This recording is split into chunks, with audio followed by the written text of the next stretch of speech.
एक अदारा है IMF का, वो आजकल पाकिस्तान में एक प्रोग्राम करने के लिए कंसल्टेशन करना है। उनकी अभी हाल ही में एक रिपोर्ट शाया हुई थी SBA के कंप्लीशन पे। SBA जो स्टैंड बाय अरेंजमेंट जिसको कहते हैं, उसमें जब उन्होंने उसकी अप्रूवल अनाउंस की बोर्ड ने, तो उन्होंने साथ ये भी अनाउंसमेंट की कि आने वाले साल के लिए जो फिस्कल ईयर 25 है जिसका आप बजट बना रहे हैं, उसमें जो फॉरेन डायरेक्ट इन्वेस्टमेंट है वो सिर्फ 1% ऑफ GDP बढ़ेगी। 1% ऑफ GDP इस वक्त अगर 348 बिलियन आपका डॉलर्स की इकोनॉमी है, तो वो तकरीबन 348 million dollar, million not billion dollars बनती है। रोशन डिजिटल अकाउंट का मेरे ख्याल में 2 महीने का ये सारा, तो इतना चर्चा, इतना शोर आपने डाला हुआ है। दूसरी बात मैं आपको बता दूं मज़ेदार, उनकी प्रोजेक्शंस में 2029 तक उसी डॉक्यूमेंट में जो SBA का रिव्यू डॉक्यूमेंट है, उसमें जो प्राइवेटाइजेशन प्रोसीड्स हैं वो ज़ीरो पे ही ज़ीरो है, यानी अब से लेकर तब तक। तो आप हमें प्लान दे रहे हैं फाइनेंस मिनिस्टर साहब कि हमारी ये फॉरेन डायरेक्ट इन्वेस्टमेंट और हमारी जो प्राइवेटाइजेशन प्रोसीड्स है उससे हमने बजटी खसारा कम कर लेना, तो भाईजान वो तो दोनों ज़ीरो हैं। तो किसको आप बेवकूफ़ बना रहे हैं? देखिए जी, एक छोटी सी बात मैं करूँ जी। 2-3 बातें जी। एक तो पहले कोई हमारा चाचा मामा बाहर नहीं बैठा हुआ, आपको भी आपका बाप नहीं बना सकता, आपको भी आपका चाचा नहीं बना सकता। हम सोचते हैं कि जी सीपेक, पहले हमने सीपेक किया, गेम चेंजर, अब गेम मूवर आ रहा है सऊदी अरेबिया। अब हम कहते हैं सीपेक वालों को हमने पैसे नहीं देने, हमने सऊदी को पहले देने हैं। यार हम ये चलाकियाँ छोड़ दें। डेवलपमेंट इज़ नॉट चलाकी, डेवलपमेंट इज़ हार्ड वर्क। आप मीडिया वाले भी ये समझें, खुदा के वास्ते आप सवाल ठीक पूछें। ये क्या है कि जी आप चलाकी कर रहे हैं? फॉरेन डायरेक्ट इन्वेस्टमेंट नहीं आएगी, भूल जाए। चलाकियों से आपने जितने साल में कितनी फॉरेन डायरेक्ट इन्वेस्टमेंट लेके आए हैं, वो 1% ऑफ GDP से कभी नहीं बढ़ी। चेक करना, शायद एक साल 2-3% थी। फॉरेन डायरेक्ट इन्वेस्टमेंट वहाँ जाती है जहाँ लोग खुद कर रहे हो इन्वेस्ट। तमाशा भी वहाँ लगा होता है जहाँ लोग खड़े हों। मैं अकेला खड़ा हूँ तो कोई तमाशा नहीं लगता, आप सारे आएंगे तो होगा। जहाँ जब इन्वेस्टमेंट नहीं हो रही तो बाहर से क्यों आएगा?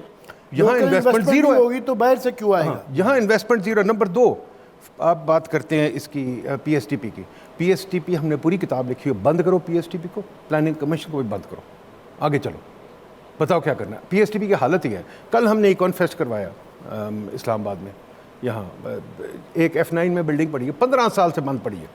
हमने उसको खुद साफ़ करा के, रो के, बिजली भी वहाँ नहीं थी, बिजली लगा के हमने उसको चलाया। अब वो फिर बंद हो जाएगी अगले 15 साल के लिए।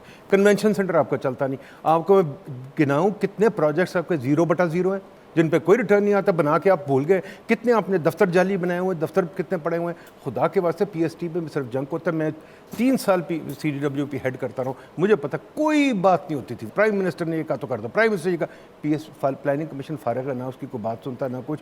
उसको प्लीज़ सिर्फ फातिहा पढ़ने की ज़रूरत है और कुछ नहीं। नंबर 3, मुझे बताइए मिनिस्ट्री इतनी क्यों? अभी किसी ने बात की थी उसकी, ये जो NFC अवार्ड, मैं उस वक्त ले नहीं सका, too many subjects to discuss. NFC award को कोई ज़रूरत नहीं वापस लेने की, फेडरल गवर्नमेंट को छोटा करना है। मुझे बताएं क्यों मिनिस्ट्रियों का इतना भरमार लगा हुआ है? फूड सिक्योरिटी क्या होती है? ये क्या तमाशे बनाए हुए मिनिस्ट्री के? एक और ह्यूमन रिसोर्स, क्या मिनिस्ट्री है? 10 मिनिस्ट्री, ज़्यादा मिनिस्ट्री नहीं होनी चाहिए यहाँ। फूड सिक्योरिटी कर क्या रही है? आपने देखा है? नंबर 3 बताइए, सारी गलतियाँ इनकी होती हैं और किसी की नहीं होती। और फिर एक और चीज़ में, नंबर 3 मुझे बताएं कि ये पार्लियामेंट जब आते हैं, MNA बनने के लिए आते हैं, मिनिस्टर बनने के लिए आते हैं? हर कोई भगदड़ होती है मिनिस्टर लगने की। नंबर 4, टेक्निकल डिपार्टमेंट तो मिनिस्टर होना नहीं चाहिए। हेल्थ, जब कोविड आया था, दुनिया जहान ने कहा कोविड जनाब टेक्निकली हैंडल होगा, मिनिस्ट्री नहीं हैंडल करेगी। ये चीज़ें, बिजली का निज़ाम ये लोग हैंडल करेंगे, एनर्जी इंजीनियर्स। मैं कहाँ से हैंडल कर सकता हूँ? कौन मिनिस्टर हैंडल कर सकता है? आपके बिजली के निज़ाम में NTDC चले जाए, ये वो, यार कौन ब्यूरोक्रेट्स लगे हुए अभी तक। नेपरा के हेड भी ब्यूरोक्रेट लगा हुआ। खुदा के वास्ते where are the technical skills? ठीक है जी। उसके बाद नंबर 4, जो बहुत इंपॉर्टेंट बात है, आप लोग जो बात कभी नहीं करते, पाकिस्तान की सबसे बड़ी दौलत है कहाँ? वो मीडिया कभी नहीं उठाएगा।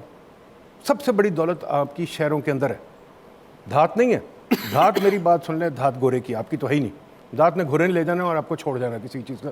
आपकी जो हाउसिंग स्कीम्स बनी हुई हैं, क्यों बनी हुई हैं? बिकॉज आपके सारे सरकारी घर जो हैं, रायविंड से ले के सियालकोट से ले के, जहाँ माशाल्लाह इतनी दौलत पड़ी है। हमने हिसाब लगाया, एक घर 140 कनाल का है ब्यूरोक्रेट का।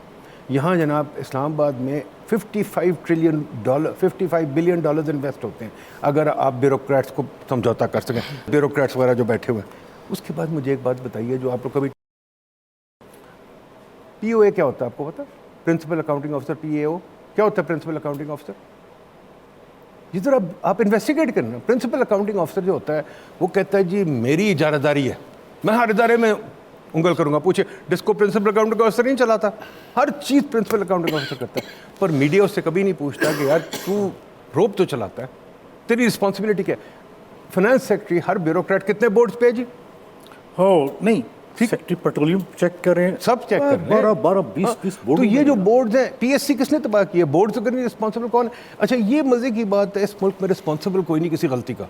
हाँ पैसे ओए दुबई चले गए, ओए ये हो गया। यार ये ट्रक की बत्तियां छोड़ दें, कोई एनालिसिस ठीक करे। ये जो हमने महंगे महंगे ये जो साहिवाल प्रोजेक्ट और बड़े बड़े ये जो लगाए गए थे, ये गलत फैसला था। ये बड़ी बड़ी सड़कें, बड़े बड़े इंफ्रास्ट्रक्चर जिनमें से डॉलरों पे लगाए गए हैं, रुपयों में टोल टैक्स आता है क्योंकि बहुत ज़्यादा आता है, उसके वो फ़ायदे ही हुए। सो एडमिशन चाहिए। सही है सर एक बात सुने, सर एक बात सुने जी। ये जो आपने इतने फ्लाईओवर्स बनाए हैं और सिग्नल फ्री कॉरिडोर बनाए हैं, इसका भी तो हिसाब लगाया ना हमने, लगाया है। It's a waste of money, the biggest में metro is a waste of money. आपको चाहिए थी बस, आपने सीमेंट के इतना खर्चा कर दिया। खुदा के वास्ते जो सारी यूनिवर्सिटीज़ की बसें हैं ना इस्लामाबाद में, वो आपकी बस चला सकती, बाहर लेने की जरूरत ही कोई नहीं थी। आप निज़ाम नहीं बनाना चाहते, आप पैसे खर्चना चाहते। जो मैं सिग्नल फ्री कॉरिडोर पे जाता हूँ, मेरी जर्नी 40% बढ़ जाती है इधर उधर चक्कर लगाते लगाते। वर्टिकल शहर होने चाहिए, क्लस्टर्स होने चाहिए कि ये बैरियर टाउन से दूर दूर से 40-40 किलोमीटर से दफ्तरों में नहीं आना चाहिए जी। असल मैं एक जो डॉक्टर साहब ने बात की, मैं इसको इंडोर्स करूँगा। इट्स सो अनफॉर्चुनेट, स्पेशली जो इंजीनियरिंग सेक्टर है, कि देखिए मुझे बात का दुख भी होता है कि जब आप it's come to personal health आती है तो वही हमारे जर्नल, वही हमारे पॉलिटिशियन, वो best of the best doctor के पास जाते हैं। बेशक वो उनका बंदा पसंद ना हो, जाते हैं या नहीं चाहते, लेकिन when it's come to engineering मिलते करके जाते हैं, मिलते करके या जाते कुछ हो, फिर जो दुनिया का नौसरबाज बंदा होता है आपने बैठाया होता है। आई एम सॉरी टू से एक बात। दूसरी, मैं इकॉनमिस्ट नहीं हूँ, मैं एक फार्मर हूँ। और मुझे याद है कि 2016 में मुझे चाइनीज़ ने एक बात कही। उसने कहा यार आप क्या कैन यू टेल, बता सकते हो इनको कि हम $60 बिलियन की एनुअली सोयाबीन इंपोर्ट करते हैं और पाकिस्तान में तकरीबन 2 लाख टन होती थी सोयाबीन 2005 तक, उसके बाद वाइप आउट हो गई। अभी तो पोल्ट्री के लिए भी नहीं।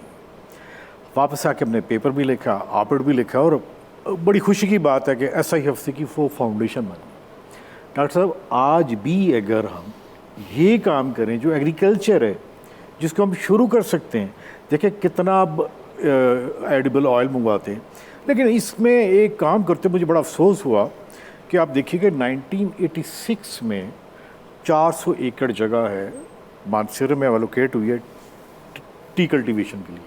आज तक वहाँ पे एक पाव चाय नहीं हुई, और एक कंपनी भी बनी हुई है पाकिस्तान टी जी, वो बनी हुई।